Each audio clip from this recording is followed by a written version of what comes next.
Seguimos amigos con más de Noticias en Vivo. Estamos conversando con el economista especialista en materia petrolera José Toro Hardy sobre la situación de escasez de gasolina que ha comenzado a presentarse en el país en las últimas semanas, sobre todo en el interior de Venezuela, pero que también en los últimos días hemos visto cómo se recibe también en Caracas. Ya vemos largas filas en las estaciones de servicio y de hecho no todas están funcionando. Hablábamos en la parte anterior sobre cómo ha sido ese proceso y ese histórico de la caída de la producción petrolera y cómo no llegamos aquí de la nada, sino incluso desde el año 2002-2003. Es un proceso que se viene construyendo con mucha ahínco. Imagínese. Pues fíjate, primero el paro petrolero, que lo provoca Chávez.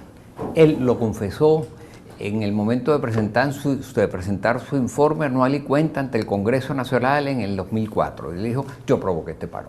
¿Y cómo dice? Bueno, como esa gente que estaba ahí en PDVSA no quería entender las prioridades del gobierno, entonces yo los empecé a despedir con un pito, fulano de tal, está despedido, y después les hacía otra cosa, y después les puse una junta directiva que yo sabía que ellos no iban a aceptar, con Gastón Parra Luzardo, que ha sido uno de los grandes críticos, bueno, y así fue haciendo y haciendo, y él dice con estas palabras, y ellos cayeron en la trampa y los despedí.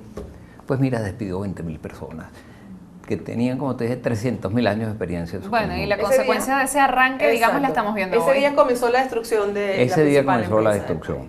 Pero después, él estaba empeñado en destruir la apertura petrolera que se había aprobado en el gobierno anterior por todas las instancias.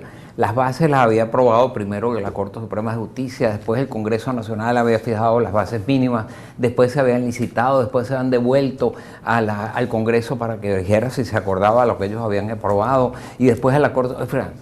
Entonces, Chávez apenas llega al poder, le pide a la Corte Suprema de Justicia, Cecilia Sosa era la presidenta en ese momento, que anule todo lo actuado en la apertura petrolera.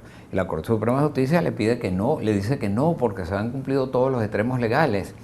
Entonces dice, bueno, está bien. Entonces se sentó y empezó a pensar cómo destruirla de todas maneras. Y entonces aprobó una ley de hidrocarburos, una ley orgánica de hidrocarburos por vía habilitante. No la consultó con nadie, no la llevó al Congreso. Y con eso incumplió todos los contratos que se han firmado en la apertura. Les dijo a las empresas, o ustedes aceptan estas nuevas condiciones, o ustedes se van del país en cualquier otra cosa que tengan. Algunas de ellas, muchas de ellas aceptaron porque los precios estaban muy altos, pero otras se fueron del país y demandaron en arbitrajes internacionales. Y son esas demandas que ahora tiene... Son esas demandas que ahora estamos perdiendo en fila india. Así. Pero peor aún, cuando él dice, fija las nuevas condiciones, él aumenta la regalía del 16% al 30%. Y el impuesto sobre la renta del 35 al 40, del 35 al 50%, y además PDVSA pasa a tener el 60% de participación en las empresas. De ahí en adelante, ¿qué significaba eso? Que en los nuevos proyectos PDVSA tenía que hacer el 60% del aporte de la inversión. Pero como no lo hizo, tampoco las empresas privadas lo hicieron. Y en consecuencia la producción empezó a caer y a caer y a caer hasta llegar a los extremos que estamos ahora. ¿Y cuál es la situación límite, profesora, a la que podríamos llegar? Yo creo que ¿Venezuela se puede quedar totalmente sin gasolina? Mira, de repente llega un tanquero de alguna parte, entonces eso resuelve por unos... ¿Cuántas veces en lo que va de este año ya hemos pasado por una situación como esta? Cada vez un poco más grave que la anterior. Llega un tanquero que logran traer de alguna parte y resuelven por unos días, pero mientras no se empiece a producir más, no se va a resolver. Ahora, ¿de qué estamos hablando? Estamos hablando de que es indispensable recuperar la industria petrolera. ¿Tú sabes qué hace falta para recuperar la industria? Estimamos que hay que invertir, entre inversiones y gastos, destinar unos entre 25 y 30.000 millones de dólares al año durante 8 años para recuperar la producción que teníamos 20 años atrás, cuando empiezan a destruirla. Evidentemente el Estado venezolano no tiene esos recursos para hacer esas inversiones. De manera que si queremos recuperar la industria petrolera, tendrá que ser con inversión privada, o si no, renunciamos a ser un país petrolero. Si el Estado tuviese 25 o 30.000 millones de dólares al año, bueno, probablemente su primera obligación sería resolver la crisis humanitaria o resolver el problema de la salud o de la educación o de la seguridad o de la justicia, que son las funciones básicas del Estado. Pero tenemos una ventana de oportunidades muy corta.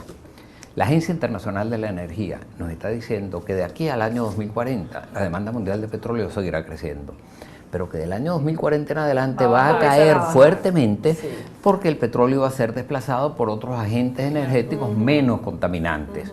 ¿Qué significa eso? Que nada más tenemos de aquí al año 20 años, 2040. eso es nada en 20 términos años. económicos. Nada, y- esas inversiones nada. se planifican a plazos Así más es. largos Y que además eso. ya hay que ir pensando en otra generación de energía de otra manera. en Absolutamente, Venezuela. absolutamente. Hay que ir pensando más allá. Ya que se nos acabó el tiempo, ya, mañana es tarde, ya tendremos que estar pensando Sí, en Ya claro. estamos pensando en esto, por Y en cierto. la coyuntura actual, ¿qué se puede hacer? Ayer José Guerra hablaba de llevar, la propuesta es que las refinerías pasen a ser manejadas por Citgo. ¿Eso es posible, factible? Bueno, evidentemente el gobierno actual de Venezuela no lo va a aceptar. ¿Por qué? Porque la Citgo en este momento, la Junta Directiva, es la que aceptó el gobierno americano, que es designada por la Asamblea Nacional. Ajá. Pero evidentemente Citgo cuenta con el personal capacitado y PDVSA ya no cuenta con esa gerencia capacitada para hacerlo. De ahí me imagino que viene la propuesta de José Guerra. Mira, Citgo, tengo unos minutos para hablarles de Sí, Citgo. creo que Adelante. todavía los tenemos. Bueno, yo quiero contarles lo que era Citgo. Citgo era una filial 100% de PDVSA. Es el principal brazo comercializador del petróleo venezolano. Tú sabes que llegamos a tener en los Estados Unidos con Citgo, llegamos a tener 8 grandes refinerías. Llegamos a tener oleoductos que atravesaban a los Estados Unidos de sur a norte. Llegamos a tener 36 terminales. Llegamos a tener 15.750 estaciones de servicio abanderadas con la marca Citgo. Y funcionando perfectamente. Funcionando. No como aquí que Eso, tenemos... había más estaciones de servicio Citgo que restaurantes McDonald's. Y éramos capaces de llevar el petróleo venezolano desde el subsuelo hasta el tanque de gasolina de los automovilistas americanos, pasando todo el tiempo por instalaciones nuestras, yacimientos venezolanos, pozos venezolanos, oleoductos venezolanos, refinerías venezolanas, aquí o allá, estaciones de servicio venezolanas, increíble. Teníamos tanqueros y supertanqueros venezolanos. Suena increíble, lastimosamente. Teníamos una integración vertical perfecta y estábamos en cada eslabón de la cadena agregando valor. Entonces, ¿cómo puede haberse destruido todo esto en tan corto tiempo? Es lo que resulta inimaginable. Todavía Citgo es muy importante. Ya no controlamos el 10% del mercado interno de gasolina de los Estados Unidos y ya no nos quedan sino 3 refinerías, pero aún así controlamos el 8%, el 4% del mercado Y interno. usted dice que, bueno, probablemente no nos quedemos sin gasolina como puede estimar la gente, el común, pero cada vez vienen menos tanqueros precisamente con ese combustible, cada vez se importa menos para componentes para esa gasolina que se puede producir acá, el poquito.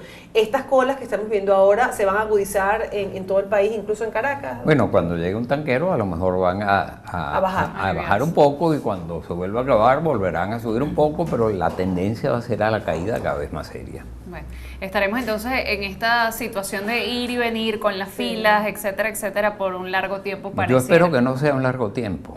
Ojalá que no, por Yo supuesto. espero que no sea un largo tiempo, Por porque supuesto, todo así esto tiene esperamos todo. solución.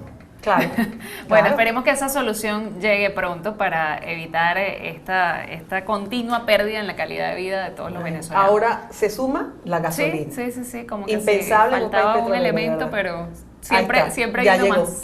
Bueno, lo despedimos. Muchísimas gracias. Gracias, Oye, muchísimas José gracias Toro Hardy. por invitarme. Me encanta venir aquí. A bueno, nosotros siempre también, bienvenido, créanos. entonces. Bueno, vamos a la pausa que nos corresponde ahora y volvemos enseguida con más. Ya regreso. Ok.